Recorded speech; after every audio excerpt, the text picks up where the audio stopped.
Olá para você, que a paz do Todo-Poderoso possa te alcançar. Nesse momento eu estou na sala do Pode Conectar, um podcast dos jovens conectados que veio para abençoar a sua vida. E por falar nisso, eu quero convidar você a se inscrever no nosso canal, ativar o sininho e ficar por dentro de tudo que acontece aqui no Pode Conectar.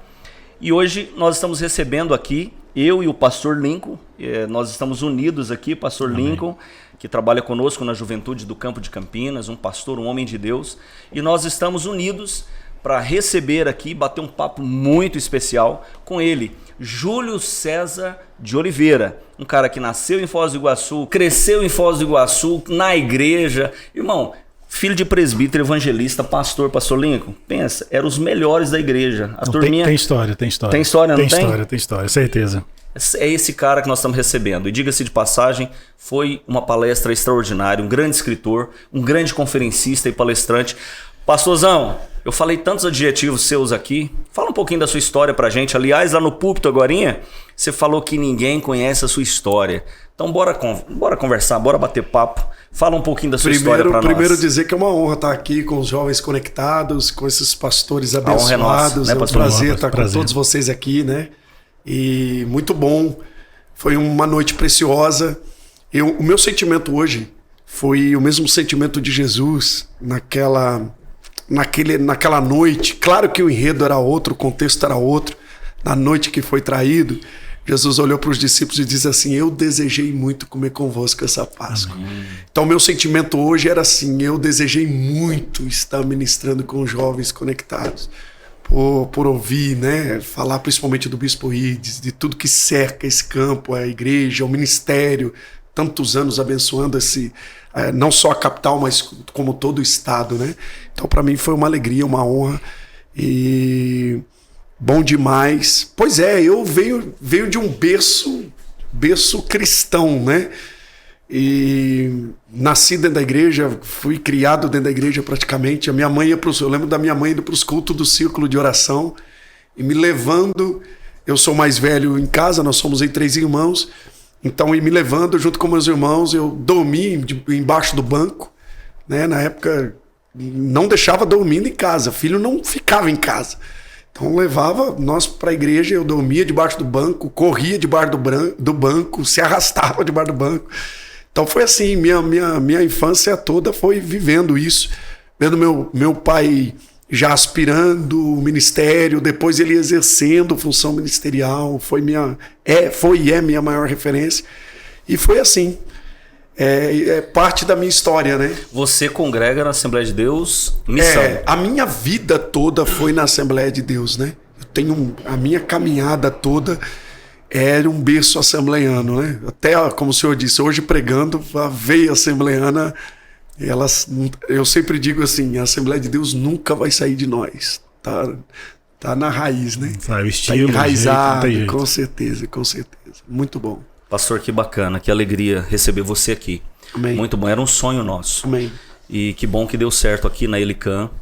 E fala um pouquinho, né? Você falou sobre história. Ninguém conhece a minha história. Como que se deu essa ascensão sua para o ministério? Como que surgiu a sua página no Instagram? E você falou hoje no carro que cresceu muito na pandemia. Como que se deu isso?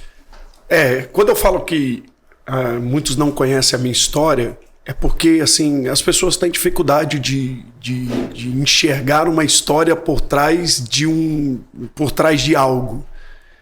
Então, por exemplo, eu não sou fruto de um cartaz de evento, eu não sou fruto daquilo que está na frente dos homens ou que as pessoas veem. Eu sou fruto de uma construção, de um processo que vem caminhando, né? Todos nós somos. Nós não somos frutos de eventos, nós somos frutos de processo, de uma caminhada com Deus, de uma história com Deus. Então eu venho desse berço cristão, né?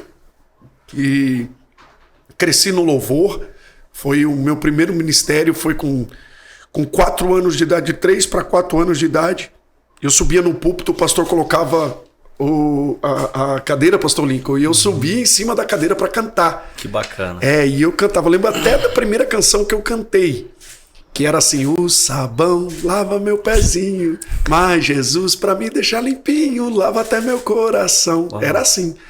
E eu comecei cantando essas canções infantis. E eu vivi sempre participando dessa parte vocal, né? Grupo de louvor, solando o hino do vocal, sempre no louvor, sempre no louvor. E aí eu passei toda essa parte no louvor. Quando eu completo 18 anos, eu entro pro exército. E dentro do batalhão, dentro do exército, eu comecei a viver algumas coisas que eu não tinha vivido ainda. Apesar de que de visto algumas coisas, de ter vivido algumas coisas na escola, mas lá eu comecei a ver o mundo de forma escrachada mesmo, escancarada, né? E ali eu me perdi. Fiquei durante alguns anos fora da igreja, tive algumas experiências com Deus nesse tempo, e onde por várias vezes os irmãos passavam por mim, me via indo jogar futebol, me via indo pra balada, pra noitada, passava por mim.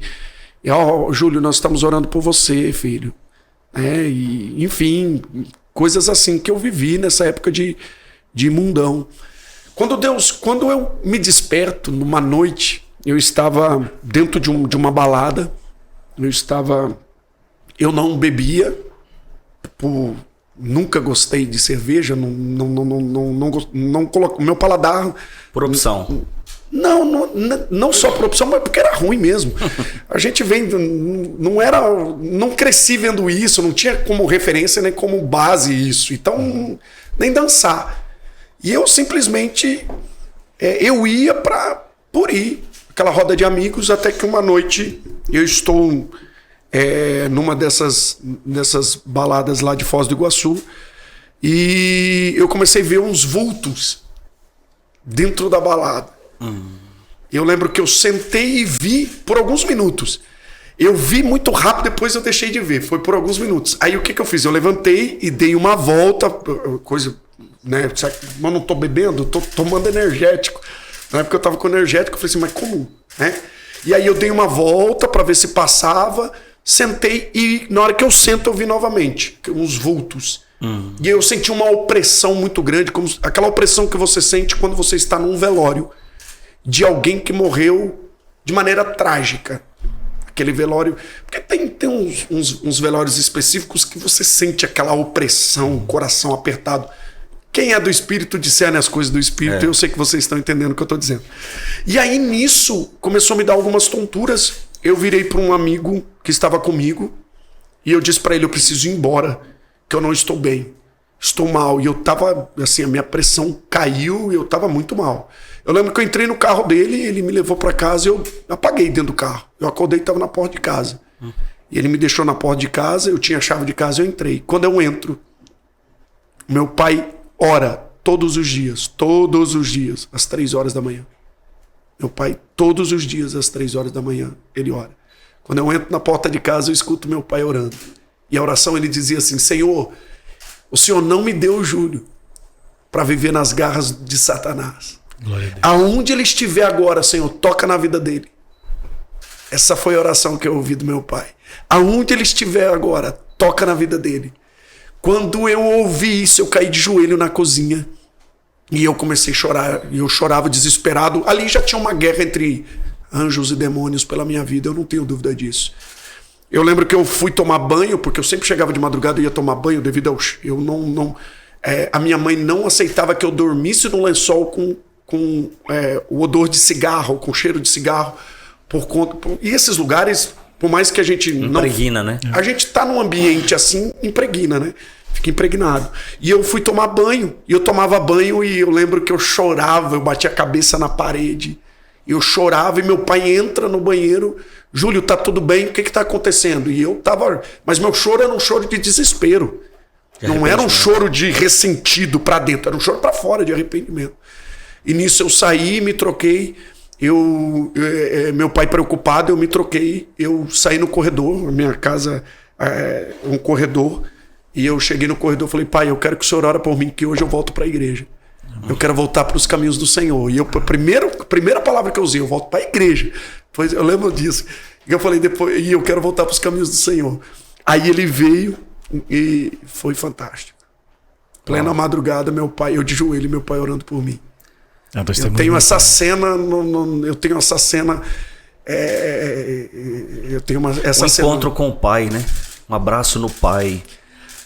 É gostoso isso, né? E ver esse cuidado do pai dele, que fica para os jovens, né? A gente vê os jovens nos caminhos do Senhor, a gente de pé, mas é porque tem um pai e uma mãe. Todos os que não dias desistem, de joelho dobrado. Que não desistem. Que estão ali do nosso lado pedindo Deus graça, que Deus tenha misericórdia das nossas vidas, que nos mantenha de pé. E é isso que está mantendo a gente de pé até hoje. É isso aí. A nossa família, as orações daqueles que nos cercam, né? É isso aí. Eu sou prova viva disso. A oração dos meus pais, a intercessão dos pais. Esses dias eu tava brincando. Meu pai tinha mania, assim, de botar a gente para ler a Bíblia todo dia. Chegava da escola, almoçava depois do almoço, antes de fazer qualquer coisa, a gente tirava meia hora para ler a Bíblia. E a minha irmã era mais assim, espigadinha, né? Petulantezinha. Entendi. E ela, não, pai, não quero ler a Bíblia agora, não. Ele pegava uma vara, um cinto e colocava e botava a gente para ler a Bíblia. Isso aí.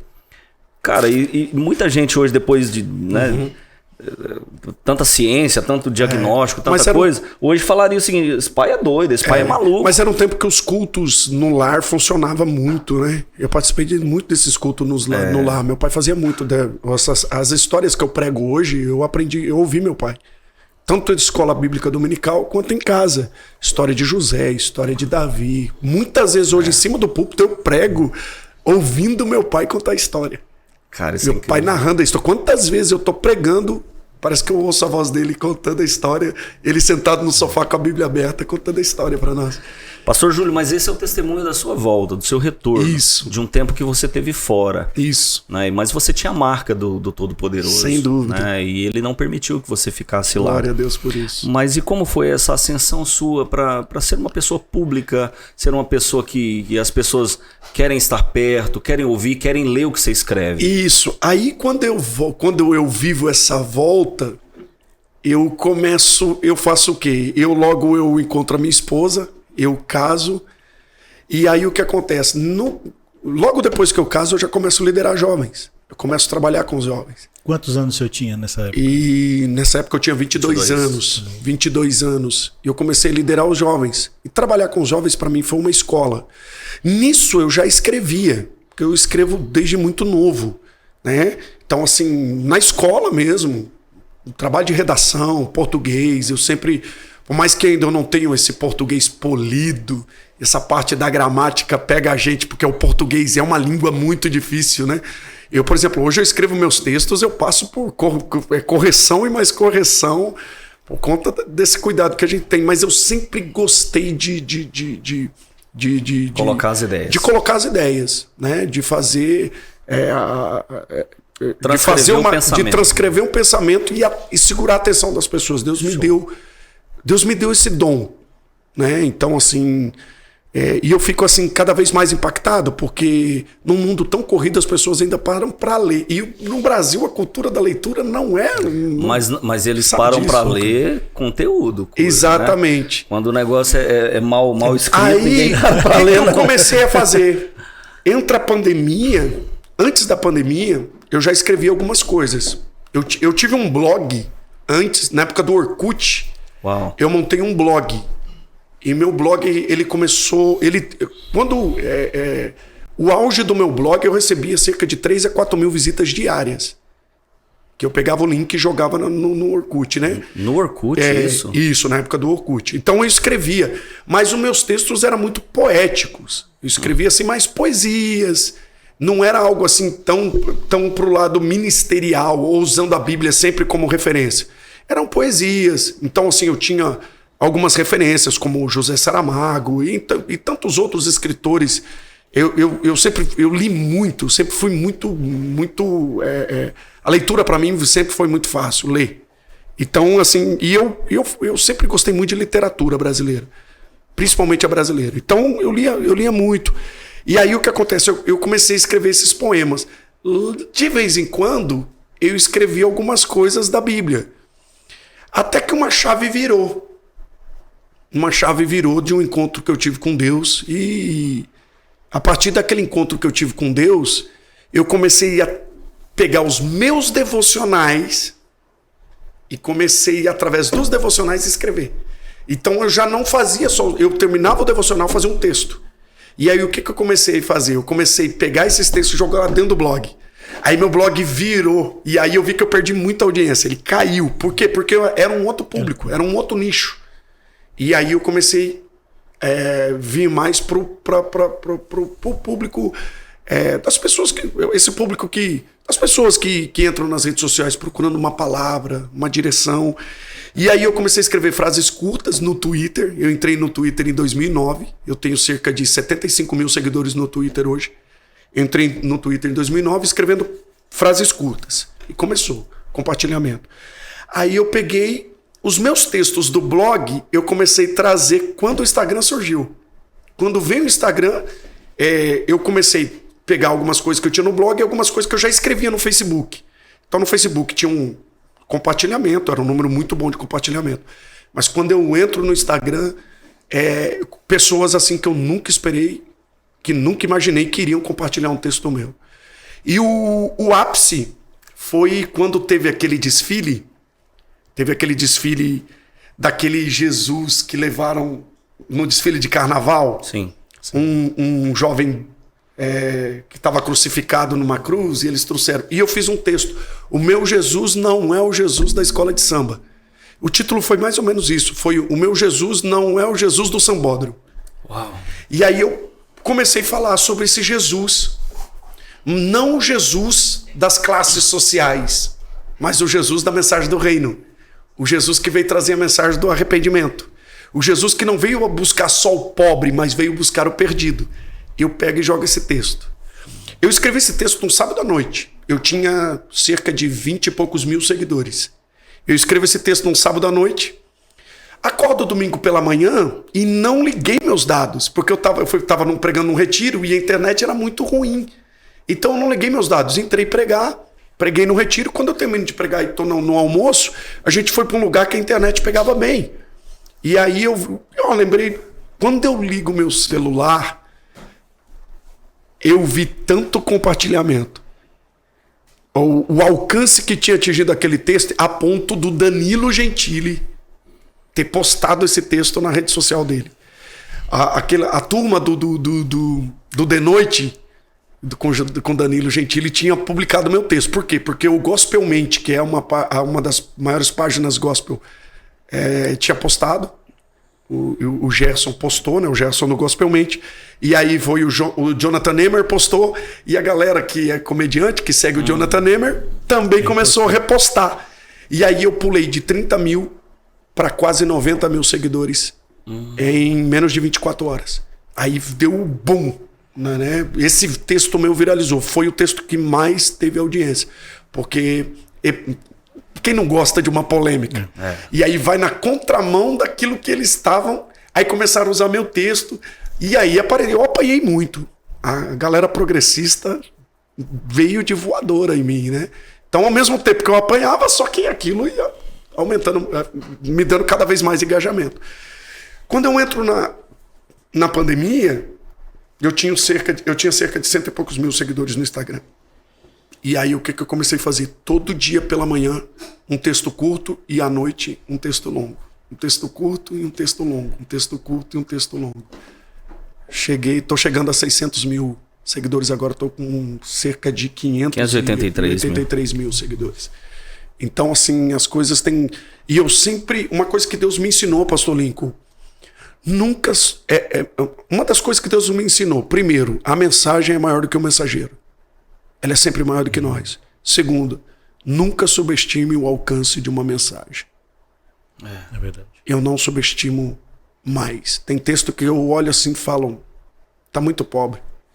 Eu olho assim, a gente se torna crítico daquilo que a gente faz, né? Quando você pega uma mensagem sua, você fala assim, não. É igual quando você prega aquela mensagem que você desce do púlpito e fala assim, hoje... Mas aí, de repente, você encontra alguém que aí chega alguém e fala, te para no corredor e fala, pastor, que mensagem. Que palavra. Foi pra mim essa palavra. Isso, mudou minha vida. É isso aí. Porque a gente não consegue mensurar o alcance de uma mensagem. Perfeito. A gente, pentecostal, serve para nós. A gente gosta de analisar o culto no momento ali. Isso aí. Teve glória a Deus, teve aleluia, teve isso, Deus falou. Isso Os pentecostais, nós pentecostais somos assim. Isso aí. E às vezes Deus fala na calmaria. Isso aí. E a gente desce assim, mas não como muitos usam a expressão, eu não gosto, não virou hoje. Nós pautamos pela resposta do momento. Né? Resposta do momento. Só que às vezes, um pastor, Edson Sidor, lá do seu estado, acho que você conhece. Sim. Pastor Edson Sidor um dia falou no congresso, pastor Biramar, para mim interessante. Amanhã é segunda-feira, era no domingo o congresso. Amanhã é segunda-feira, a vida volta ao normal. A mensagem que foi ouvida hoje, ela precisa ser útil para amanhã. É isso aí. Então, às vezes, Deus está falando com a gente hoje. Você fala assim, não, mas isso para mim não vai fazer diferença. Amanhã, no momento que a gente estiver passando, a gente vai lembrar. Pô, o pastor Bira pregou, o pastor Júlio pregou, e Deus falou comigo. Tem que reverberar. Tem que reverberar. Então, a gente não tem como mensurar isso. Vai muito além do mero momento de uma hora de culto. Ainda mais agora, né, pastor Lincoln, com toda a ajuda da mídia, né, das mídias sociais, o alcance que uma mensagem como a sua tem. Quando você posta alguma coisa, mais de 500 mil de pessoas vê assim, automaticamente, do nada. Cara, isso é muito louco. Você falou que quantas pessoas você alcança? Em 30 dias, eu chego a pegar 4 milhões e 700 mil, quase 5 milhões de pessoas em 30 dias. Cara, que incrível isso. Nós fizemos um podcast aqui, eu acho que foi com Wesley Ross. Teve qual o alcance? 600 mil. Uau. 600 mil pessoas em uma semana, eu acho. 10 dias por aí. Sim. Loucura. Mas e o assunto polêmico, ele é fantástico, né? O Wesley, é bom, né? O Wesley nesses assuntos, ele entra... Vamos falar de mentoria, porque aí agora o Júlio César não é mais aquele cara do exército, agora é um preletor, é um conferencista, é um palestrante e também um mentor. No seu Instagram fala que você tem mais de 500 alunos. Que tipo de trabalho você realiza com essas pessoas? Na realidade, pastor, o que começou a acontecer na pandemia? As pessoas começaram a me procurar e eu sempre tive muito medo, pastor Bira, eu sempre tive muito medo e vocês vão entender. A gente que tem uma base, principalmente uma base ministerial, a gente tem muito medo de ser guru de pessoas. Eu sempre tive muito medo. E eu sempre digo para os meus mentorados, eu não sou guru de ninguém, não. Eu sou alguém que aponta um destino, dá uma direção. Porque hoje a gente vive o auge dos gurus da internet, né? Todo mundo tem solução para tudo e ninguém encontra solução para nada. E esse foi sempre a minha preocupação. Mas eu comecei a ter, assim, algumas pessoas começaram a me procurar, pedindo algo a mais do que aquele conteúdo que eu tinha. Então, o que eu fiz? Aí eu entrei, eu fiz uma parceria com alguns amigos. Então, hoje eu tenho ali uma equipe, eu tenho um gestor de tráfego, eu tenho alguém que cuida de todo o suporte e tenho um filmmaker que grava as aulas. Então, o que eu faço hoje? Eu tenho uma plataforma com conteúdos. Então, as pessoas assinam essa plataforma com conteúdos, e lá eu falo sobre tudo, desde desenvolvimento pessoal a desenvolvimento espiritual, desenvolvimento ministerial, mas sempre apontando uma direção, sempre dando um destino, sempre tendo como base o entendimento do quão necessária é uma igreja, do quão necessário é ter um pastor, porque a gente na internet não pastoreia ninguém, sempre deixo claro isso, não sou pastor de ninguém pela internet. Não existe esse pastoreio à distância. Pastor é aquele que senta na mesa. Pastor é aquele que cuida do seu coração, aquele que ora por você, que te protege, que tá à disposição. Então eu sempre tenho esse cuidado, sempre para não tomar um lugar que não é meu de fato. Mas eu, graças a Deus, Deus tem me usado como uma voz dentro dessas ferramentas que estão disponíveis hoje para alcançar muitas pessoas. Mas você se intitula um coach, pastor? Pastor, por mais que as ferramentas coach são necessárias, o senhor me confrontou agora, hein? Uhum. Não que eu não goste. As ferramentas dos coaches são muito necessárias. Tem muitas ferramentas boas. Mas o que eu vejo? Eu sou um pregador do evangelho. Então, entre ser um coach e ser um porta-voz do evangelho, eu sou porta-voz do evangelho.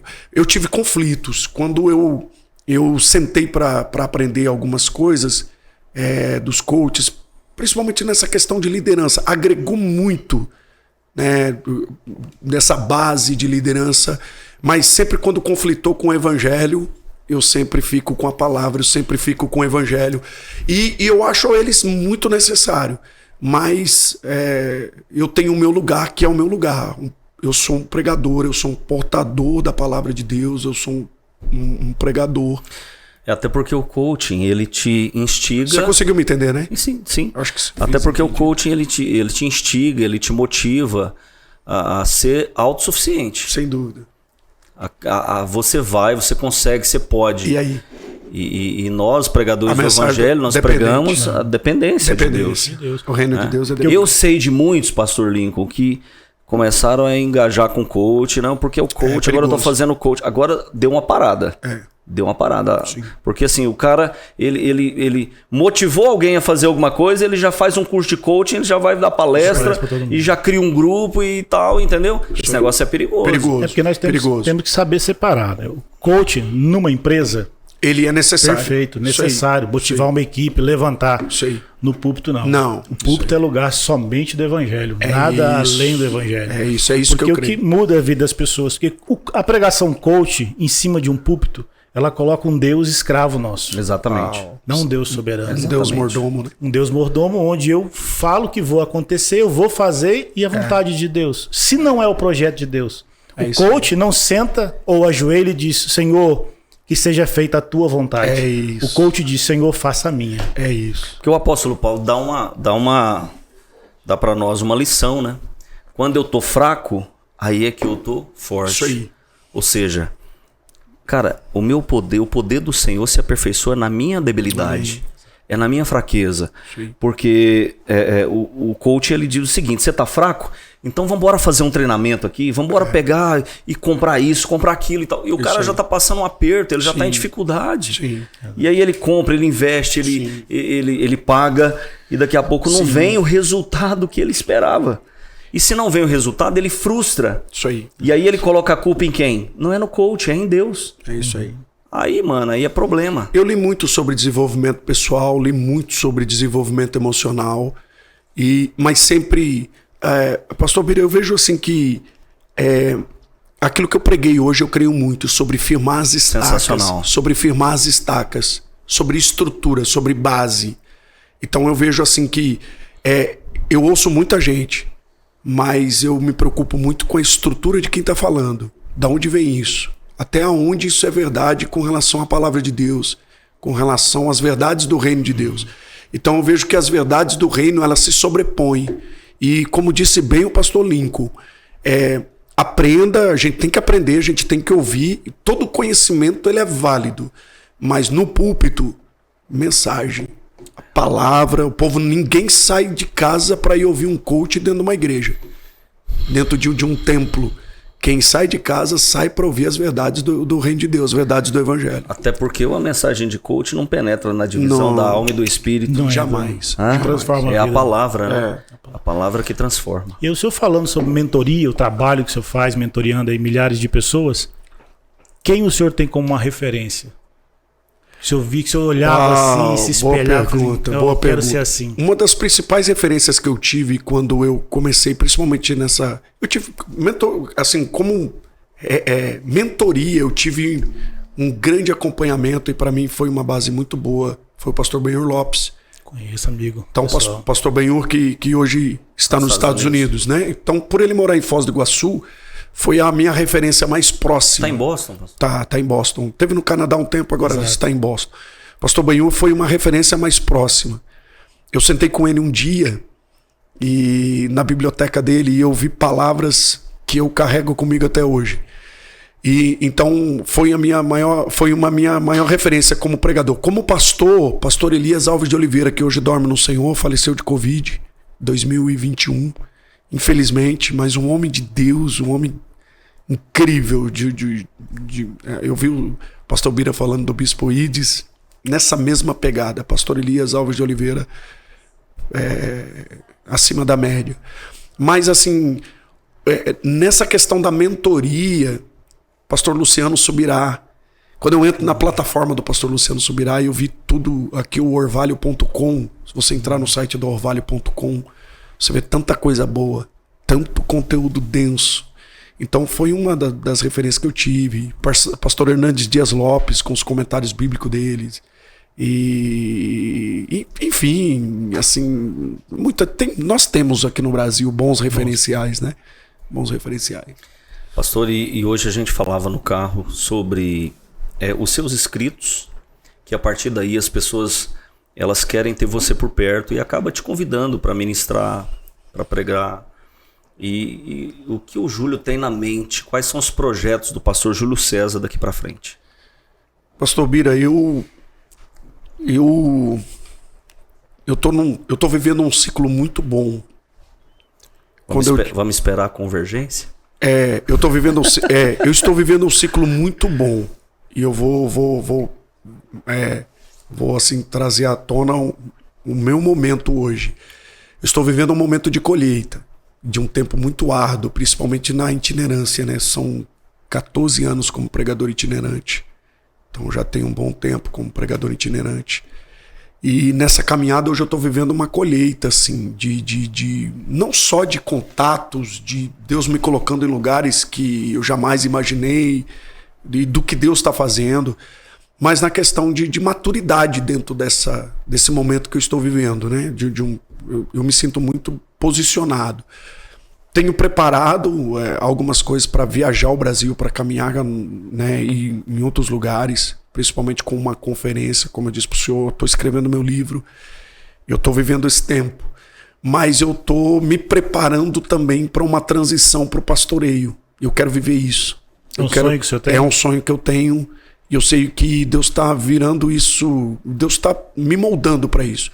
Então o que eu tenho feito? Eu estou perto de um homem de Deus como o Bispo Ides. Então estou sentado, estou ouvindo, estou aprendendo.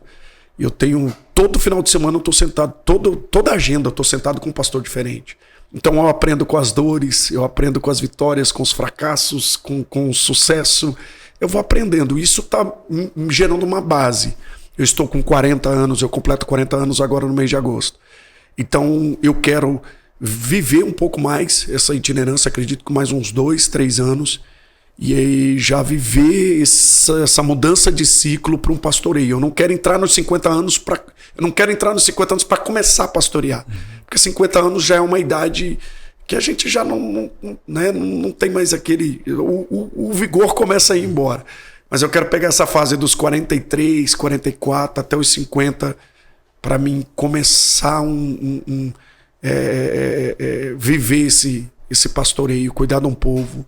Tá junto com a minha família, com a minha esposa, com os meus filhos, vivendo isso. Eu sei que esse tempo vai chegar e Deus tem falado muito comigo sobre isso. E com relação a isso, o senhor falou sonho de pastorear, sonho de pregar. Como foi isso? Como se deu essa chamada de Deus, essa chama que queimou dentro do senhor de um dia pregar ou pastorear? Aproveitando o ensejo e esse gancho do pastor Lincoln, o Pode Conectar tem um alcance incrível, pastor Júlio César. Amém. A gente vai muito longe. Amém. E tem uma galera que curte você, que te segue, Amém. que ama você. Amém. E o que você diria para essa juventude Uau. que deseja o episcopado, que deseja o ministério? Amém. Excelente obra deseja, né? É uma excelente obra. Eu vejo que uma das chaves principais é respeitar o processo. Ninguém dorme de um jeito e acorda pregando. Ninguém dorme e acorda pregador. Pregador é formado. Eu estou em formação. Todos nós estamos em formação ainda. Então, quando eu tive a minha primeira experiência, as minhas primeiras experiências como pregador, Deus veio confirmando os meus passos. Mas aí o que eu fiz? Eu fui fazer IBADEP, fui fazer ETAD, as escolas teológicas da Assembleia de Deus. Fui viver toda essa formação teológica, essa base teológica, me preparando, buscando ler, buscando conhecer, para ter algo para entregar para o povo, para a igreja do Senhor. Então eu sempre pedi para Deus, não me permita que eu suba num púlpito vazio, sem uma palavra para entregar. E Deus tem me dado muito, graças a Ele, e vem dEle, flui dEle. Eu sou só instrumento, só ferramenta. Eu só abro a boca, é Ele que me enche. Mas a minha parte eu faço, né? Então eu digo assim,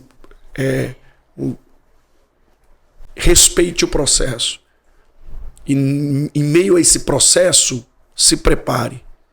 O José que está perante Faraó é o José preparado. Então ele viveu o processo, mas cada processo ele se posicionava de uma forma para viver esse preparo. O José que chega na frente de Faraó é um José que foi moldado, foi forjado, né, que viveu um processo, que viveu experiências dentro da casa de Potifar. Em meio aos escravos ele já se destacava. Dentro da prisão ele já se destacava. Então, sempre respeitando o processo, mas sempre buscando conhecimento, sempre buscando crescer. Provérbios 24, até foi a minha última aula da minha mentoria que eu gravei, que eu falei sobre os 3 aspectos, sobre 3 características de uma vida com sucesso, ou uma vida com propósito, melhor dizendo, não uma vida com sucesso, uma vida com propósito. Que Salomão fala sobre sabedoria, sobre entendimento e sobre conhecimento. Então a importância da sabedoria, a importância do entendimento e a importância do conhecimento são 3 chaves poderosas que nós precisamos ter.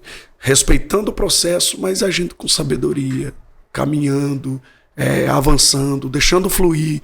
E algumas portas Deus vai abrir, outras ele vai te entregar a chave para você abrir a porta. Então sempre entendendo que tem porta que Deus vai abrir, mas tem porta que Deus vai falar, toma a chave e abre. Então nessa movimentação a gente vai avançando e Deus vai fazendo, vai fluindo.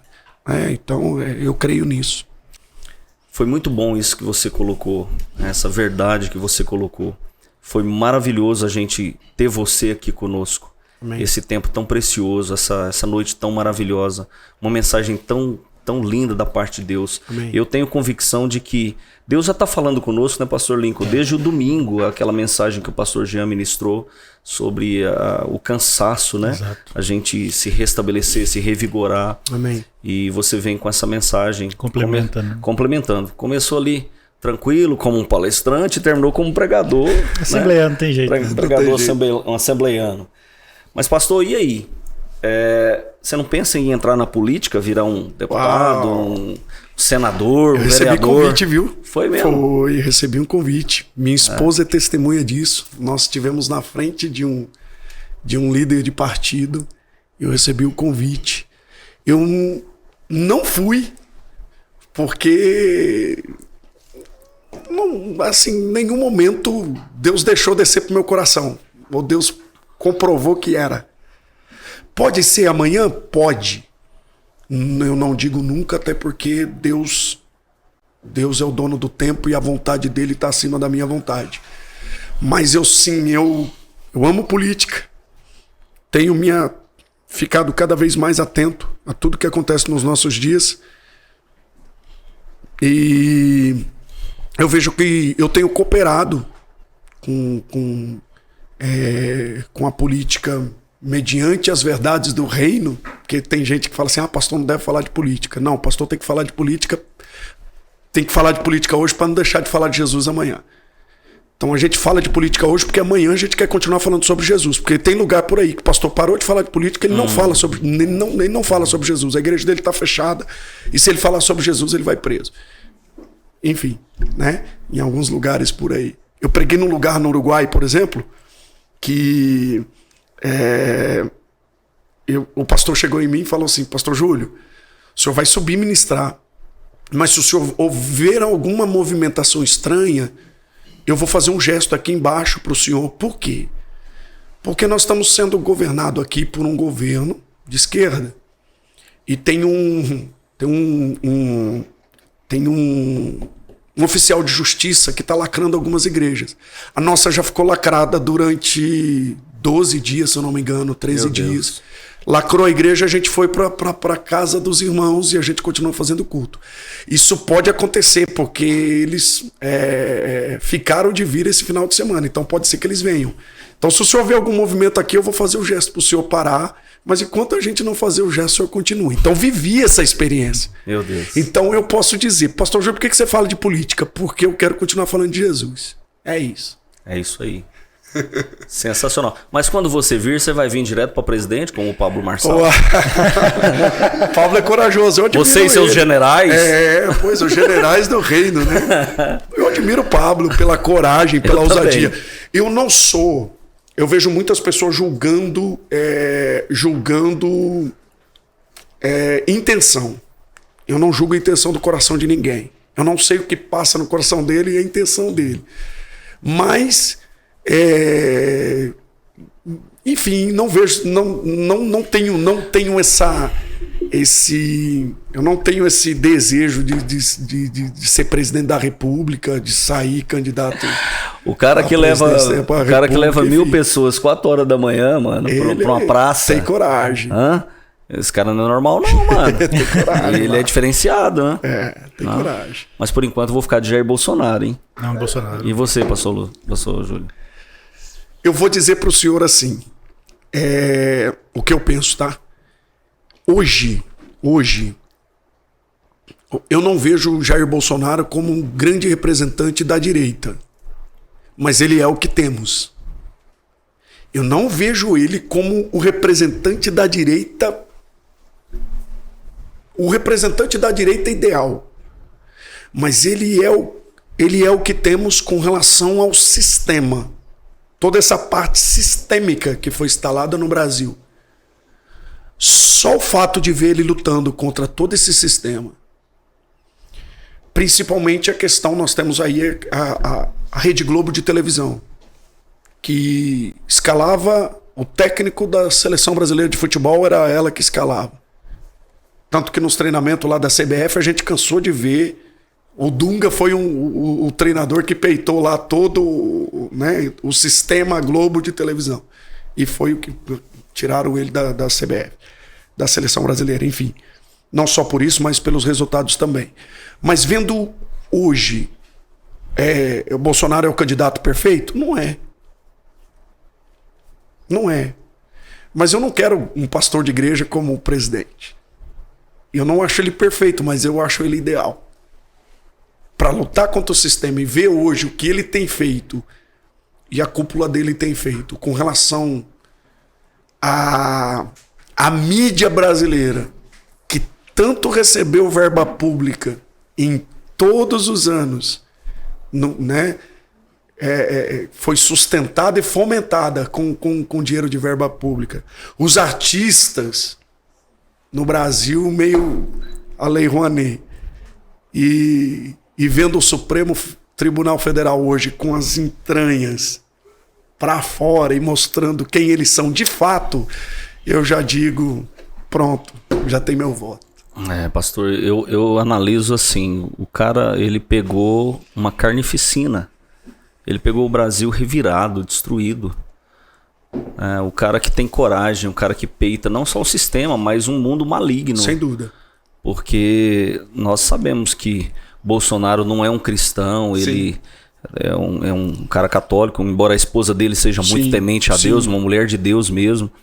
Mas, cara, a resiliência que aquele homem tem, a persistência que ele tem, no meu ponto de vista, ele é um cara... E sem dúvida... E só o que aquela CPI fez para achar uma falha, o que a mídia tem feito para achar uma falha e não tem conseguido esse tempo todo, tudo que sai contra ele não se sustenta. Nunca um presidente no Brasil teve a vida tão revirada como nos nossos dias. A própria Globo tentou imputar a ele o assassinato daquela vereadora no Rio de Janeiro. Foi no Rio, né? Foi. Então, naquela questão, naquela reportagem do porteiro, que se não tivesse uma assinatura do presidente em Brasília naquele dia... Esse cara desapontado demais, hein? Quando descobriu aquele dia... O ponto. Tá entendendo? Então você vendo a mídia tentando ligar uma situação a outra, tentando conectar tudo que acontece no Brasil, tem que conectar ele. Agora há pouco, essa semana, saiu uma matéria de que ele é o culpado pelo que está acontecendo na Amazônia. Entendeu? Então tudo tenta imputar ele, tudo... E até agora...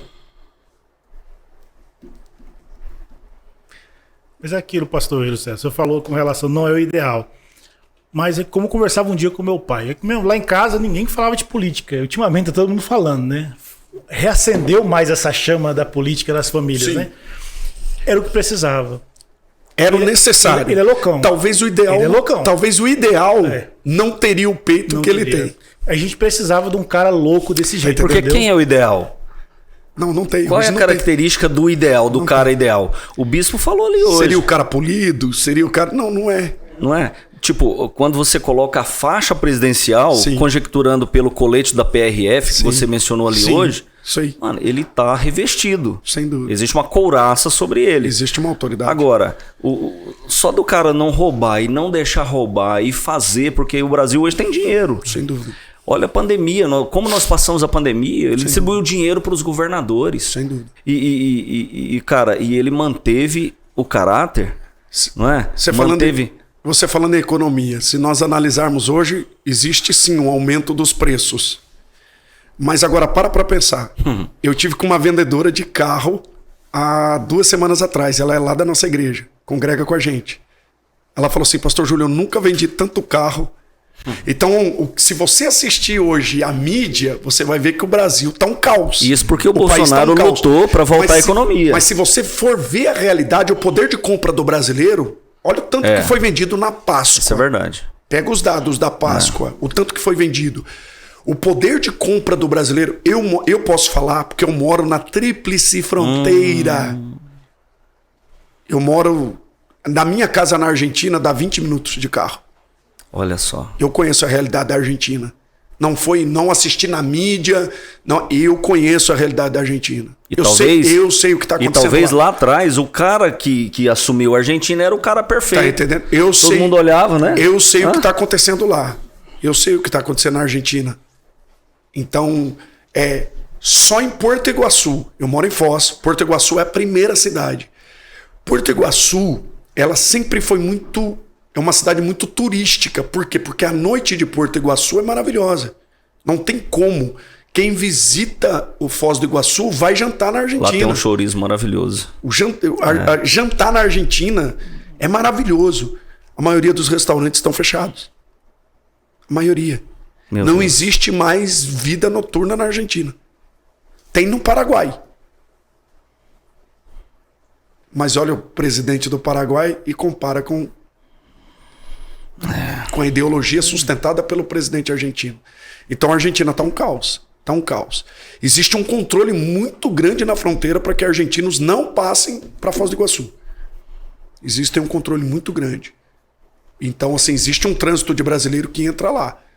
Mas da Argentina para cá, o controle é rigoroso na fronteira com Foz. E quando a gente analisa a economia, as pessoas olham só como se o Brasil vivesse numa bolha que só aqui está acontecendo isso. Hoje de manhã mesmo essa reportagem, a maior inflação de todos os tempos dos Estados Unidos. O mundo todo. O mundo inteiro. Então a gente não pode analisar dizendo, não, é só o Bolsonaro, porque foi na época do Bolsonaro. Aconteceu na época do Bolsonaro. É um reflexo lá de trás. Lá de trás. É como um dia eu conversava com uns meninos, a gente reuniu para falar de política aqui na sede, eu falei algo bem simples. Coloca um candidato do lado do outro. Só analisar o que pensa a respeito da igreja. Ponto. Se nós analisarmos a seca, claro, Bolsonaro não é um cristão, não é um crente, não é um pregador, não é um pastor. Sem dúvida. Mas é alguém que defende os princípios, alguns princípios de acordo com os nossos, defende a igreja, enquanto que os partidos de esquerda querem fechar as igrejas. Sem dúvida. Querem monitorar os nossos sermões. Sem dúvida. Mudar a forma que pregamos, mudar a palavra de Deus, como se tornasse uma palavra qualquer. Então não tem como comparativo. Se nós pegarmos só com relação às coisas de Deus, os candidatos todos já saem da pauta. Já elimina todo mundo. Já elimina, não precisa nem entender muito de política, muito de economia e ter grande conhecimento. Analisa a luz da palavra de Deus, já vai embora. O Bolsonaro, quando todo mundo ele não era ninguém, ele era um louco. Todo mundo falava assim, quem que é esse cara? Sozinho lá no parlamento, agora é candidato e tal. Ele citava a palavra de Deus, né? E conhecereis a verdade, e a verdade vos libertará. E eu tento entender a cabeça de uma militância que viu, você vê assim, um malabarismo que eles fazem para sustentar um dos partidos mais corruptos da história. Meu Deus. Mais de 200 milhões, se eu não me engano é isso. Bilhões que foi recuperado. Olha só, que foi recuperado. Recuperado foi milhões. Milhões, que foi recuperado de desvio. Fora o investimento que foi feito em países onde a ditadura prevalece. Nosso dinheiro indo para o ralo. Porto de Mariel.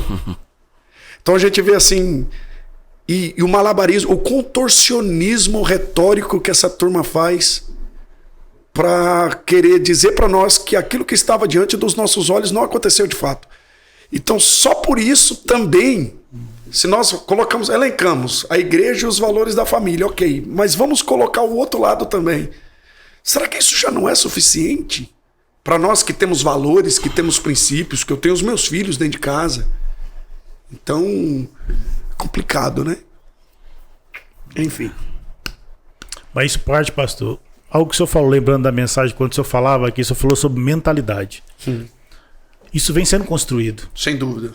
Há muitos anos já vem sendo construído no nosso país. Não foi goela abaixo. Aquilo, eu me converti em 2002. Sou novo convertido, pastor Bira. 2002. Aquilo que a gente conversava na igreja e falava assim, olha, vai chegar um tempo em que pode ser que tentem nos barrar de pregar. Sermões contra determinados pecados não vão poder ser falados. A gente tratar sobre o homossexualismo, não que a gente despreze, não ame, pelo contrário. Nós amamos e temos o carinho pela pessoa da mesma forma. Isso que o senhor está falando, me perdoe ele interromper, eu estou sendo processado, eu não posso falar, porque está em segredo de justiça sobre o caso, mas eu estou sendo processado, principalmente, eu estou sendo processado por essa turma aí. Ativistas. É pelos ativistas, pelos militantes progressistas. Eu estou sendo processado e a busca deles é me calar, me silenciar. Hoje eu recebi uma notícia do Ministério Público que as provas são irrelevantes, ineficazes as provas. E graças a Deus, então assim, as coisas estão indo. Mas a intenção é o quê? E isso que o senhor vem falando, que o senhor falou, é uma realidade. Isso não vem de agora. Isso vem construído nas bases, na cultura, na educação. Silenciar a igreja. Se você falar que a cultura marxista não é uma realidade ou não existe, eu tenho meus filhos que estudam. Se eu não estou todos os dias conversando com Maria Eduarda e com Júlio César, chamando eles para conversar, vem cá. Se eu não estou lá no grupo de professores, ou eu e minha esposa, brigando por algumas coisas. Então você pergunta para qualquer pai aí, que tem uns filhos dentro da universidade, se não existe cultura marxista. Pergunta para qualquer pai que tem uns filhos dentro dessas universidades federais. A maioria delas um caos, que são a maioria são batalhões de militantes, né? E aí você vê essa turma lá. É aquilo que o pastor Luiz Alberto da Rádio Paz fala muito, o socialismo fabiano trabalha na base, na educação, enquanto o outro socialismo né? É na força, o Fabiano, que é o azulzinho que é falado historicamente, ele vai trabalhando desde a criança, moldando a mente até... Assim. E aí eles fazem bem. Lá na base eles sabem trabalhar, sabem militar. Né? Eles têm paciência. E nós não. E aí que tá. Às vezes nós erramos. Aí o senhor entrou num... E aí eu prefiro olhar mais nesse ângulo que o senhor entrou agora do que olhar o outro.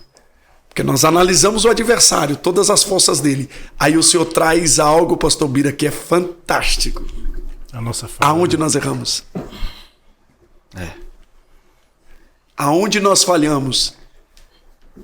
Aí eu te pergunto, por que aí as pessoas me perguntam, mas falhamos aonde, pastor Júlio? Discipulado. O quanto a igreja errou por não discipular. E eu falei com o senhor hoje, eu conversei com o pastor Bira e eu disse sobre isso. Os nossos jovens, eles souberam entrar dentro das igrejas, mas eles não foram treinados para sair da igreja e tomar o seu lugar nas esferas da sociedade. Ocupar espaços. Para ocupar espaços. Foi o que eles fizeram e fizeram muito bem. Nós não ocupamos espaços. Os nossos jovens entraram dentro dos templos, mas nós não discipulamos eles, nós tivemos medo. O que nós demonizamos as universidades. Nós demonizamos. E muitos pais hoje ainda têm essa mentalidade. E não deixar o filho para ir, porque se meu filho for, vai virar uma feminista, vai virar um abortista, vai virar... Então, meu irmão, se eu não acredito no discipulado que eu tenho dentro da minha casa, na educação que eu dou com meus filhos e na direção e no destino que eu dou para eles, se eu acredito nisso, meus filhos podem estar em qualquer ambiente. É isso aí. Eles podem estar inseridos em qualquer ambiente, eles vão fazer a diferença dentro desse ambiente. Por quê?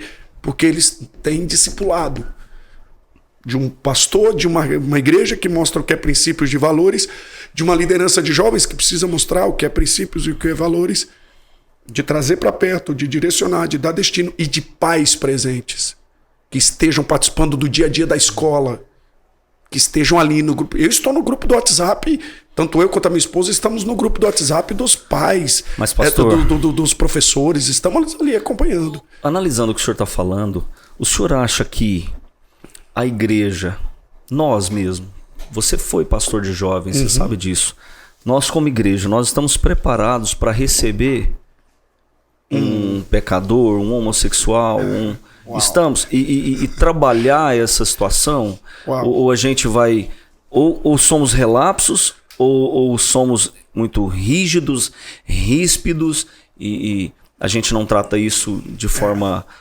abrangente, de forma para tratar a alma mesmo dessa pessoa. Como que está a igreja nesse processo? Eu vou falar para o senhor num plano macro, tá?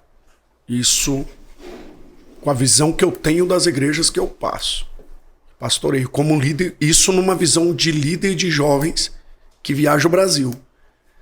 Eu digo que mais de 90% das igrejas não estão preparadas. Porque a maioria ainda demoniza até questões psicológicas. Sim. E fazem piada com a situação. E fazem piada. E nós precisamos entender que depressão não é demônio. É uma brecha que Satanás vai trabalhar. Mas não é só isso ou apenas isso. Então hoje eu vejo assim que gabinete pastoral, hoje, ele foi levado a um outro patamar, a um outro nível. Isso, e gabinete de líderes, e os próprios líderes de jovens. Porque hoje nós temos uma geração doente, emocionalmente falando. Uma geração sem identidade, perdido na sua identidade. Você viu o que aconteceu hoje? Quando você terminou de ministrar aquela palavra, e você chamou os líderes na frente ali. Sim. Que multidão. Sim. A galera precisa disso, eles precisam de colo, eles precisam de cuidado, de aconselhamento. Isso aí. Isso aí. Então eu creio, e olhando para isso, eu vejo o quê? Que nós não entendemos que existe libertação instantânea. Acontece, pastor Júlio, você crê em libertação instantânea? Sim, o carcereiro foi liberto instantaneamente. Paulo e Silas oraram pelo carcereiro e ele instantaneamente foi liberto. Mas existe também uma libertação processual. Existe um Paulo que é liberto no primeiro encontro, mas existe um Pedro que precisa caminhar. Tá entendendo? Uhum. Então o que eu preciso fazer? Identificar. Quem está andando comigo eu creio na libertação de Paulo, que no primeiro encontro com Jesus vai viver uma transformação. Por mais que ele vai ser submetido a um processo, ele vai viver uma transformação. Mas existe um Pedro de uma caminhada. Quer um exemplo? Por que Jesus nunca desarmou Pedro? Por que Jesus nunca tirou a espada de Pedro? E esse é o erro. Tem muitos líderes querendo desarmar os Pedros. Tem muita gente... O problema da igreja é que a igreja quis fazer algo que ela nunca foi chamada para fazer. A igreja não gera transformação. Quem gera transformação é o evangelho. Eu não mudo ninguém. Eu fui chamado para pregar. Quem muda, quem convence o pecador não é a igreja. Quem convence o pecador do pecado e do juízo é o Espírito Santo. Minha função é pregar a palavra. Quem convence... Então, por exemplo, uma pessoa entra hoje dentro de uma igreja, a maioria das igrejas, estou falando num plano macro, de alagador, de piercing, ou chega lá com os trejeitos, com aquela identidade, aquela guerra de identidade de gênero, como gostam de dizer, não se identifica nem como homem nem como mulher. E ele se entrega a Cristo no primeiro encontro. Se no segundo culto ele não vier mudado, não recebeu. Muitos olham e dizem, não é. Aí já vão desarmar. Se ele vir de brinco no próximo culto, vão querer tirar o brinco dele. Se ele vir com as tatuagens, vão falar, usa uma camisa. Eu vou falar para ele, e eu não fui chamado para fazer isso. Eu vou querer gerar transformação nele. Você não pode entrar aqui de piercing. Ele não vai ficar aqui. Ele não vai ficar. Não vai. Então, E se por acaso conseguir ficar, ele vai gerar uma transformação aparente. exatamente. Vai virar fariseu. E não existe essa bobagem de igreja inclusiva. É. Não existe. A igreja mais inclusiva é a nossa. Não existe. É a nossa, que recebe todo mundo. Não existe evangelho inclusivo, existe evangelho que abraça. Então eu vejo assim, nós precisamos fazer o quê? A gente precisa fazer o quê? Pregar a palavra. Pregar, exortar, abraçar. Agora, crer que é o Espírito Santo que gera transformação. O discipulado, o acompanhamento, ele vai te dando ferramentas para você estar junto, para você... Mas eu creio. Eu, por exemplo, eu tenho um testemunho de um amigo meu que foi... E ele é muito mais amigo do meu irmão, mas é amigo nosso. E ele foi abusado quando eu era criança. E eu vivi uma experiência muito grande com ele, porque eu, como líder de jovens, não aceitava ele. Porque na minha mente ele ia atrapalhar ou estragar os outros jovens. Olha a minha mente. Contaminar. Ele vai contaminar. E ele com os trejeitos assim, e com aquele jeito dele e tal. E ele é muito carismático, e geralmente eles são muito carismáticos. E ele muito carismático, muito educado. E eu não aceitava. Até que um dia ele se... Como se diz? Ele se assumiu. Quando ele se assume, isso é uma experiência para muitos líderes de jovens que estão ouvindo isso aqui. Ele assumiu e eu tô no velório da minha avó, ele chega. Quando ele chegou no velório da minha avó, eu já estava com uma rejeição e já tinha algo dentro de mim que já estava eu formatei algo que fez com que eu rejeitasse logo de cara. Mas eu não sabia da história dele. E quando eu fui com meu irmão, eu saí com meu irmão para ver a questão da morte da minha avó, funerária, essas coisas. Eu saí com meu irmão conta a história dele para mim. Meu irmão fala assim, eu vou te contar uma coisa que você não sabe. Ele foi abusado. Assim, um tio dele abusou dele a infância toda. Sim, Júlio, você não faz ideia. Quando eu comecei a ouvir história, o Espírito Santo me fez... Eu me arrependi da minha postura. Eu tive vergonha da minha postura como líder de jovens. Eu olhei tudo, eu fazendo reunião com os jovens e vendo ele e querendo expulsar ele dali. Mas aí eu comecei a ouvir a história. E aí aquela história gerou dentro de mim um amor tão grande. Eu procurei ele no outro dia, enquanto a gente estava ali já levando a minha avó para o enterro. Eu vivi isso, eu abracei ele, pedi perdão. E hoje ele está casado. Ele tem as guerras dele? Tem. Mas ele está casado, tem uma filha maravilhosa e ele fala para mim que aquela filha gera transformação na vida dele todos os dias. Aquela filha é cura na vida dele. Ela falou assim, ele fala, o nome dela, ele fala assim, ela é um bálsamo na minha vida. Então, as guerras estão ali, como todos nós temos. Existem guerras que vão... Em outras áreas, mas vão ter as nossas batalhas, as nossas fraquezas. Agora, a graça, a gente não pode sair debaixo dela, é uma cachoeira. É o que o senhor falou lá dentro. A nossa função é semear, regar e acolher. A gente acolhe, abraça. Eu não tenho dificuldade nenhuma de lidar com o homossexual na igreja. Eu tinha, sabe? Não tenho mais. Não tenho. Agora, ele precisa entender que ele está sentado e deitando numa maca de hospital da alma. É isso aí. Eu falo isso sempre. Sempre. Cabe a ele decidir se ele vai continuar ou se não vai continuar. Mas expulsá-lo nós não vamos. Jamais. Sabe? Nós vamos mostrar o caminho. Né? O que é certo, o que é errado. Alguns aceitam o tratamento e a transformação. Se submetem, claro. Passam por essa etapa, como qualquer outro pecador, como qualquer outra falha, não é?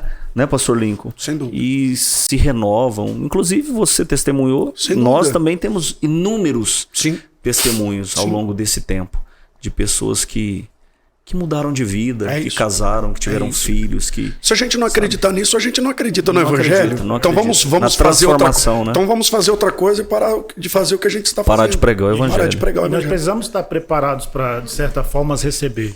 Porque tentam colocar como se nós odiássemos e não amássemos. Um ano passado ainda, depois no segundo semestre, um rapaz que mora hoje lá na Europa, vou citar o país, que às vezes ele pode assistir, na Europa, entrou em contato aqui, pedindo para conversar com um pastor novo. Passaram o meu contato para ele. Aí ele falou, pastor Júlio, a vida inteira na igreja, sempre sentindo a vontade de pecar. Meu Deus. Resolveu ir para a Europa, trabalho. Meu Deus. Aí quando ele falou comigo, fiquei mais de 1h30 com ele no telefone, ele falou assim, há 2 semanas eu caí com 2 homens, pastor. Meu Deus. Eu tenho medo de ir na igreja porque eu não sei como que vão me tratar lá quando eu falar. E essas pessoas assim estão precisando de uma palavra de Deus. Não Sem que a dúvida. gente fala assim, acabou para você. Sem dúvida. Acabou agora sua condenação. Não, entendeu? Não, peraí, Jesus pode te transformar. Isso. Jesus pode te libertar. Jesus pode te escrever uma nova história. Eu conversei mais de hora com ele, orei Glória com a aquele Deus. rapaz, Glória a acompanhei, comecei a mandar mensagens. E essas pessoas são assim. Sem dúvida. Não é que nós não amamos. É. Nós amamos tanto a ponto de querer oferecer a Cristo e abraçá-las na caminhada. Como várias vezes eu mandava mensagem aí, meu filho, como é que você tá hoje? Pastor, hoje o trem pegou. Foi então, hora aí que eu vou orar de cá. Uau. Então, esse acompanhamento que a gente Sem precisa dúvida. fazer, entendeu? Sem dúvida. Não é que a mesma graça que cobre um pequeno erro é a mesma graça de algo que a gente Quando- que pega um testemunho de alguém, por exemplo, fugindo um pouco disso. O camarada fez tanta coisa, teve, nossa, a graça de Deus. É a mesma É a graça. mesma graça. É a mesma graça. Quando o pai abraça o filho pródigo, aonde o filho pródigo estava? No chiqueiro de porcos, fétido, mal cheiroso. Ele estava naquele estado. Mas quando o pai abraça ele, não é o mau cheiro que conta, porque a gente acha que o mau cheiro vai contaminar a minha santidade. Mas é minha santidade, um bom perfume de Cristo em mim que vai contagiar ele. Uau. Não existe um contágio de lá para cá. É isso. O Jesus que abraça um leproso não é o Jesus que vai ser contaminado por aquilo que vem de lá para cá. É o bom perfume que exala aqui que vai contagiar ali. Então esse pai que abraça o filho é o bom perfume, ele já está gerando transformação ali. Então o primeiro encontro do pai com o filho pródigo já gera transformação. Através do quê? Do abraço, o abraço que cura. Né? Não importa o seu estado, não importa como você está vindo. Ele está vindo mal cheiroso, ele está vindo sozinho. Por quê? Porque a saída de casa é cheia de amigos. Para voltar, volta sozinho. Ele não tem amigos. Mas quando ele entra, o pai... E é interessante quando a gente lê a história do filho pródigo, a gente acha que foi o pai que colocou as sandálias. Foi o pai que colocou o anel. Leia o texto. O pai disse aos seus servos, trazei. Quem traz não é o pai. Quem traz é os servos. Qual que é a função nossa como servos? Dar a eles o que é deles por direito. Uau. Porque é um isso. dia nos deram por direito. E o que é deles? Amém. Novas Sensacional. vestes. Novas vestes. As vestes não estão na mão do pai. A gente está esperando Deus fazer aquilo que a gente precisa fazer. Então o que é servir? É colocar novas vestes. Eu coloco. Porque um dia eu recebi. Eu te dou novas vestes. Porque um dia eu recebi. Eu te dou novas sandálias. Porque um dia eu recebi. Novas sandálias fala de um jeito novo de caminhar. Uma nova forma de andar. As vestes fala do quê? De santidade. Fala de um novo estilo de vida. Novo tempo. De um novo tempo, de um novo ciclo. E um anel no dedo? Fala de aliança. Fala de algo restabelecido. E não é a aliança não está na mão do pai. O pai nos deu. O que eu faço? A gente restabelece a aliança com eles. Então, tudo que é feito na casa, o pai só direciona. Quem faz são os servos. Então, qual é a função da igreja? Dar a eles o que é deles por direito, porque o mundo roubou deles. O mundo tirou deles. O mundo colocou neles orfandade. O mundo roubou herança. O mundo roubou o que era deles. O que eles vão ter dentro da casa do pai? Que é deles por direito. Aqui, lá fora você não tem pai, aqui dentro você tem. Lá fora você andava errante, aqui dentro você vai andar confiante. Lá fora você andava nesse estilo de vida, aqui você vai andar em outro. E é maravilhoso.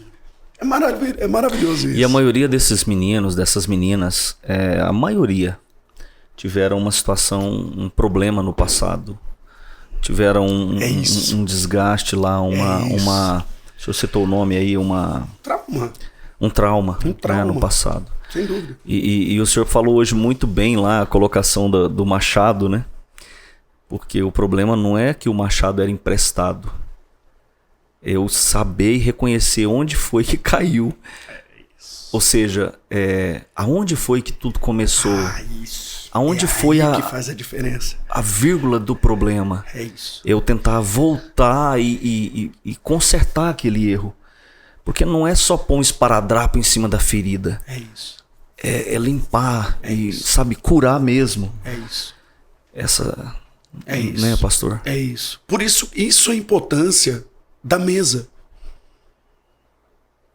Jesus era um homem de mesa. Na mesa se gera cura. A mesa fala de discipulado, relacionamento. Então, a mesa, ela faz com que o Lázaro, que estava na sepultura em um capítulo, João capítulo de número 11, Lázaro está onde? Na sepultura. Em João capítulo de número 12, Lázaro está onde? Na mesa. Aí Marta está servindo, imagina Marta servindo, chegando na mesa e falando, meu irmão, estava 4 dias, já cheirava mal, agora está sentado na mesa com ele. Marta está servindo impactada. Por que Marta está servindo impactada? Porque quem está na mesa tem o poder de tirar da sepultura e trazer para perto. Foi o que Davi fez com Mefibosete. A mesa não é lugar dos perfeitos. O Lázaro que senta na mesa é o Mefibosete que sentou. E quando tá na mesa, ninguém vê os defeitos. Ninguém vê. Uau, é isso. É isso. Então eu creio que, como que eu faço para ver? Porque é na mesa que se abre o coração, na mesa que se revela. O Judas se revelou na mesa. Mas o Lázaro também. A Maria, ela se revelou na mesa.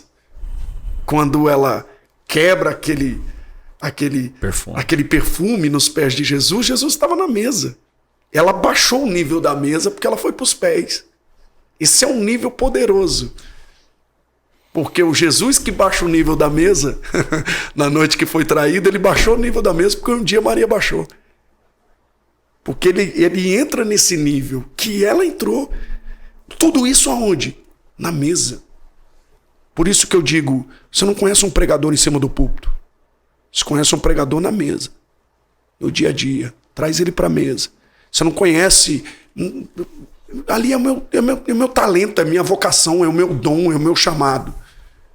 Mas você vai conhecer talvez o pastor Júlio. Mas e o Júlio? É aqui. Ali eu conheço. Nós vamos conhecer... Talvez não até um ator, né? Tá entendendo? É. Isso que faltou, e isso tem... Eu sempre digo... e o senhor falou do pastor Silas Malafaia, e essa é uma das coisas que... Você pode ir em qualquer igreja que o pastor Silas Malafaia pastoreia, todas elas têm uma mesa. E eu sempre digo, a mesa é poderosa. A mesa ela revela, a mesa cura, a mesa gera cura. Você quer, não vai atacar Judas no Facebook, não, traz ele para a mesa, sirva ele na mesa, ele se revela, ele não aguenta ficar na mesa. O traidor nunca aguenta ficar na mesa, porque a mesa é para os amigos. A mesa é para os amigos de Jesus. Ele pode até vir, mas ele não fica. Agora nós precisamos entender o quê? O discipulado se dá onde? No púlpito, muitas das vezes, ele se torna distante. Às vezes ele se torna frio. O gabinete também é maravilhoso. Tratamento. Ali é uma mesa. O gabinete do pastor é uma mesa. O pastor está ali. Né? Tem alguém se abrindo, tem uma mesa. Tem alguém pedindo para ser curado, existe uma mesa. Então eu sempre digo, aumentou o tamanho da igreja? Aumenta o tamanho da mesa, meu irmão. E líder de jovens, você que está ouvindo essa mensagem aqui, relacionamento é muito importante. Talvez uma das ferramentas mais poderosas que nós temos para alcançar uma geração. Chama-se relacionamento. A palavra é muito importante, mas o Jesus da palavra é o Jesus relacional. É o Jesus do dia a dia, é o Jesus da mesa, é o Jesus do abraço. Do abraço, é o Jesus do convívio, é o Jesus que senta, é o Jesus que partilha o coração. É o Jesus que diz, eu desejei muito comer convosco, eu desejei estar com vocês aqui. E Jesus não começou a vencer Satanás na cruz, ele começou a vencer Satanás na mesa, na noite que foi traído. Agora eu te pergunto, quem na noite que foi traído vai para a mesa? Quem que na noite que foi traído, quem chega num açougue e fala assim, ó, eu vim aqui porque eu quero aí uma picanha, por que o senhor vai fazer? Vai fazer uma festa hoje? Não, eu fui traído. Eu quero estar com os meus amigos. E na noite que Jesus foi traído, o que Jesus fez? Ele não se isolou. Porque no meio da depressão, da traição, no meio da dificuldade, a gente se isola. Nós temos um convite ao isolamento. Porque a depressão nos isola. Se Jesus se isolasse, Satanás teria êxito. Ia bater palma. Mas Jesus fala, não, é aqui, ó. Aí Jesus se fortalece aqui. Na noite que foi traído, ele partiu o pão. Quem que dá graça na noite que foi traído? Mas são poucos que entendem esse processo, pastor. O senhor falou uma coisa ali também que eu anotei. Acho que nós anotamos. Pastorear, liderar, é você pegar os seus problemas, colocar dentro da gaveta. E quando você tem muitos problemas, inúmeros problemas, você põe dentro da gaveta que a gente vai resolver os problemas dos outros. A gente vive a romantização do chamado. Eu não é? Os jovens, os que estavam ali hoje, os líderes que estavam ali hoje, eles não vivem a romantização do chamado, porque eles estão vivendo a prática. Então nada é romântico. Mas para quem hoje está longe, ou está vendo o chamado, ou vislumbrando, como, né, excelente obra deseja, ok, mas não tem nada romântico. É romântico? É que é tudo muito romântico, chamado, púlpito, agenda, viagem, microfone, pastoreio, pastor presidente. Senta com ele. A cruz continua sendo pesada. Senta com ele. A cruz fica pesada, mais Pergunta pesada. para ele se não vai ter que dar conta um dia. E eu costumo dizer o seguinte, Mateus 11:28 tem um convite de Jesus. Vinde a mim todos os que estáis cansados, sobrecarregados, e eu vos aliviarei. É para todo mundo. Agora os líderes, aqueles que foram chamados, vocacionados, aí já vão para Mateus 16:24. Fantástico. Aquele que quiser vir após mim, negue-se a si mesmo, toma a cruz e siga-me. Ou seja, não existe chamado sem renúncia. Jamais. Não existe chamado E sem aí Paulo, quando está Jamais. instruindo Timóteo, dá um conselho bom, né? Sofre comigo, Timóteo, as aflições da vida. E quando ele escreve para a carta aos Filipenses, ele diz assim, quero, irmãos, que saibais que as coisas que me aconteceram contribuíram para o crescimento do evangelho. Imagina ele olhando para as costas, cheio de chibatada, olhando para as cicatrizes, falando, tudo contribuiu. Eu acho que nós juntos vamos escrever agora para acrescentares. Depois de 2 horas de prosa, meia-noite e 20, a gente vai dizer. A hora passou que eu nem vi. Né? A hora passou que eu nem vi. Pastor, que coisa maravilhosa falar contigo, poder conversar contigo. Como nós crescemos aqui hoje. Amém, amigo. Eu também aprendi com vocês. Como nós aprendemos, né, Pastor Lin? Não, foi um momento especial. Além da palavra que nos edificou, nos fortaleceu, essa troca de ideias aqui foi muito edificante. Eu aprendo com vocês. É um prazer. Como diz Paulo, que eu recebi do Senhor, isso eu também vos entreguei. Tá bom. Então vamos finalizar. Vamos lá. Né, Pastor Lincoln? Uma honra. Faz as suas considerações aí, pastor. Não, eu só quero louvar a Deus pela vida do pastor Júlio. Prazer conhecer o senhor, já acompanhava, via sempre as frases. Os meninos aqui eu sei que são fãs, porque chegam bastante para mim, que eles compartilham as frases do senhor. Louvo a Deus pela sua vida, por conhecer, ver além do pregador, como o senhor falou. Ver o senhor sentado na mesa com a gente. Foi uma honra conversar com o senhor. Uma mesa mesmo. Suas considerações, pastor Júlio? Eu que quero agradecer, é sempre muito bom, né? A gente vê que quando a conexão acontece, as horas passam que a gente nem vê. O tempo passa, né? Flui. Eu quero louvar a Deus pela vida de vocês, pela vida, né, de quem está nos assistindo. Então, foi muito bom, muito bom. Acrescentou muito na minha vida, com certeza. Esse foi o tempo de mesa, né? Hoje aqui, nós tivemos um tempo de mesa muito bacana aqui no Pode Conectar. E eu imagino que nós teríamos uma visão do pastor Júlio César somente depois do púlpito. Mensagem maravilhosa, o cara virou tudo, o cara é top. Mas agora nós temos uma outra visão desse homem. Um grande esposo, pai de família, um homem que tem uma história, que tem cicatrizes e que tem a marca do Todo-Poderoso. Quero te agradecer, pastor. Obrigado, tamo junto. E amanhã a primeira palestra na Elican é sua. Tamo aí. Obrigado, pastor Lincoln, por me acompanhar. Obrigado, pastor Bira. Foi um prazer muito grande. Tamo junto. Muito bem, então nós estamos finalizando esse Pode Conectar de hoje. Eu tenho convicção no meu coração de que esse bate-papo vai ser muito válido para você. Se inscreva em nosso canal, ative o sininho para ficar por dentro de tudo que rola nos Jovens Conectados GO aqui no Pode Conectar. Deus te abençoe e até a próxima. Tamo junto. Deus abençoe. Deus abençoe.